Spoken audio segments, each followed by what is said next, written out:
Eto na naman yung bagong pakulo nitong si Marcos Jr. ano. Ito halatang-halata na in preparation doon sa SONA, nalalapit na SONA niya.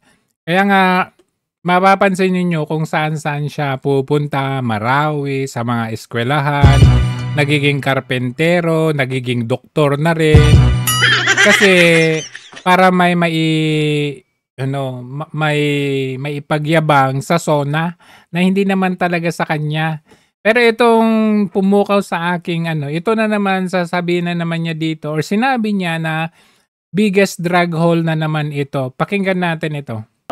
Andito ngayon tayo para Para tingnan mambudol. natin itong latest na nahuli natin na iba't ibang mostly shabu, mostly ito Latest ba talaga yan? O last year? methamphetamine itong nahuli natin. Ito yung nababalitaan natin Oh, na nakita na lumulutang na lang off of our western coastline. Doon sa Region 1 mostly Region 1 hanggang Zambales. So, ito lahat ang which is the largest drug haul in the history of the Philippines so far for this last 6-month drug period. biggest Lahat-lahat ay in the last 3 years we have been able to interdict 62 billion. largest drug hole. Sinabi mo yan parang nakalimutan nata namin yung sinabi mo last year. Ito last year ito This is the biggest shipment of shabu na nahuli natin. But not one person died. Walang namatay, walang nagputukan, walang nasaktan. Basta inoperate natin ng dahan-dahan, yun naman dapat ang approach. Para sa akin, yun dapat. Wala daw napatay, walang nagputukan. Yan daw ang kanyang approach. Itong taon na ito naman. Billion pesos worth of methamphetamine na nahuli natin, which is the largest considering the time that we are putting it under the 3 years lamang. What will happen now is kagaya nakikita nyo rito, no case filed nor persons apprehended dahil ito ay kinuha ng ating mga mangingisda, kinolekta nila at na lumulutang na lang sa dagat at dinala sa grabe grabe yung pambubudol dito.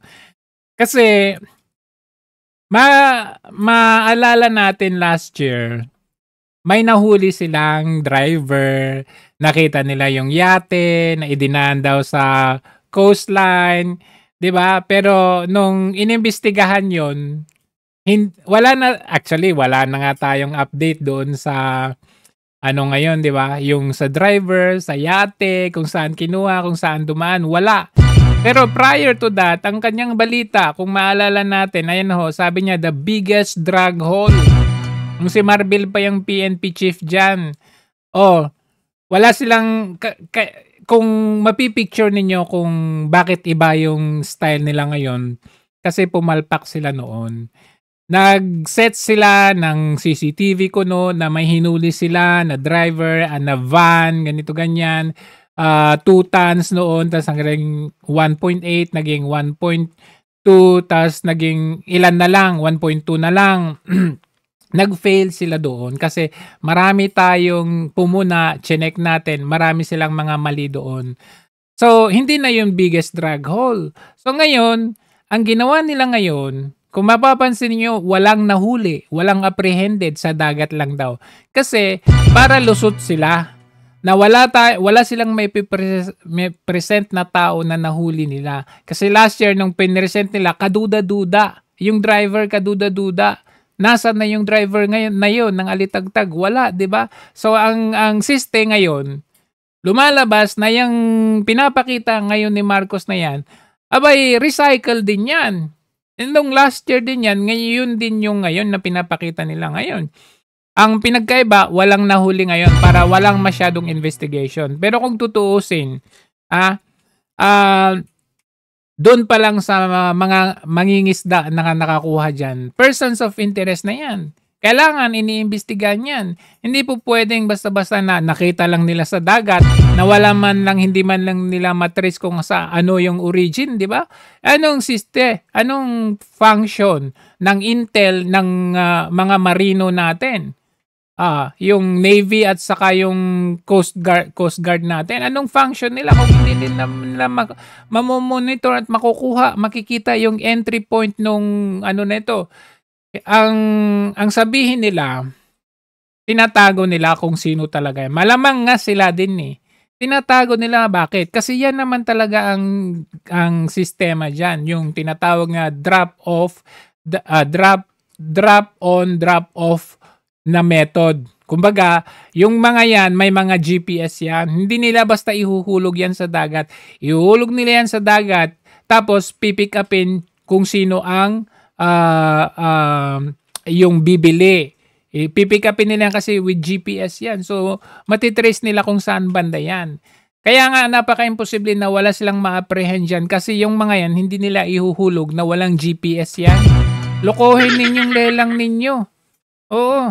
Yung mga authorities. Kaya hindi na natin malaman kung saan nanggaling, kung anong barko ang nagdala rito. Ngunit, sayang naman yung mga intelligence at sa mga mga confidential funds natin kung hindi nyo mahuli pala. At least, masasabi natin, dito sa ganitong kalaki na nahuli natin na dapat ipapasok sa Pilipinas na shabu, marami tayong nailigtas na mga kababayan natin na kung lumabas ito, ang mangyayari ay marami na namang magiging addict, marami na namang mamamatay sa overdose. Hindi kaya ito yan? Pinalabas ng GMA yan nung last year. Ito, originally aired July 7, 2024. Ayan. Titignan natin Sinuko sa mga otoridad. Yung mga nag-test PDEA, kinakabahan na kami, pumapasok na sa isip namin na last year to droga kaya yan. Ang 24 na blokeng nakuha nila sa dagat, agad nilang isinuko sa mga otoridad. Yung mga nag-test PDEA, nagulat kami, positive. Ang laman pala nito, bloke-bloke ng methamphetamine hydrochloride o shabu. Ang pala sila ang nakakita ng mga palutang-lutang na hot item. Nitong June 27, malapit sa karagatang sakop ng bayan ng Magsingal, dito pa rin sa Ilocos Sur, ang mangingisdang si Romel at ang kanyang pamangkin na si Ian, nakakuha ng 20 na bloke ng shabu. Kala ko po pera o pagka... Hindi ba nila naimbestigahan yan? Hindi kaya yan yung pinapakita ni Marcos Jr. ngayon? It's subject for investigation at subject of interest yung mga yon. Kasi hindi po pwede na basta-basta mo palulusutin nito at walang original entry point yung kung saan nila nakuha yan. Matitrace nila yan. Kaya nga, kung titignan natin, itong mga pinapakita ni Marcos Jr., kagaya nung pinakita niya last year na biggest drug haul daw doon, pero pumalpak kasi sila doon sa way of presentation nila ng driver, nung van, nung yate, pumalpak sila. Kaya ngayon, ang palabas naman nila or ang method naman nila ngayon ay walang nahuli para walang masyadong questionin yung taong bayan. Pero kaduda-duda pa rin to. Di ba, Tore? Marami na namang masisira ang buhay. Yan ay nabawasan natin dahil sa paghuli nitong patuloy natin paghuli o huli na mga pagpasok. Ito ang bunga nung naging instruction ko sa ating mga otoridad na dapat ay unahin natin tignan kung saan pumapasok ang malalaking shipment. Yun nga. At medyo namomonitor na rin natin. Namomonitor pero hindi nyo alam? Na rin natin. Ang isa pang katangian nitong paghuli nitong mga nakikita ninyong droga ay ang kooperasyon ng ating pangkaraniwan na mamamayan, mga mangingisda. Mangingisda. Kinuha talaga sila muna ang nakahanap dito. Yung unang huli, ito yata yung nahuli. Ito, sila lang ang nakakita niya. Yes, attend that. The destruction of the drugs. Para makita ninyo, kasi maraming nagsasabi, at marami tayong dati, ngayon hindi na nagagawa. Ngunit dati, Alam natin, pag may nahuli, sabihin natin 100 kilos ang nagiging ang sinisira na lang, kung ano nung balot ang ginagawa, ngunit 20 kilos na lang. Yung 80 kilos na natira, ay lalabas na naman yan, maipagbibili pa rin. So that is what we... Mukhang ngayon yan nangyayari sa panahon mo Kasi biggest drug hole, sabi mo yung salitagtag. Hindi mo nyo naman pinakita na sinira ninyo yun are trying to avoid. Tapos ngayon meron na naman yan. Baka naman recycle yan. Puntahan ninyo dahil ang mga sa bloodless war. Bloodless. And that is what we are aiming for. But nonetheless, despite the fact that we do not kill people that are just suspected. You do not kill people because you take care of them.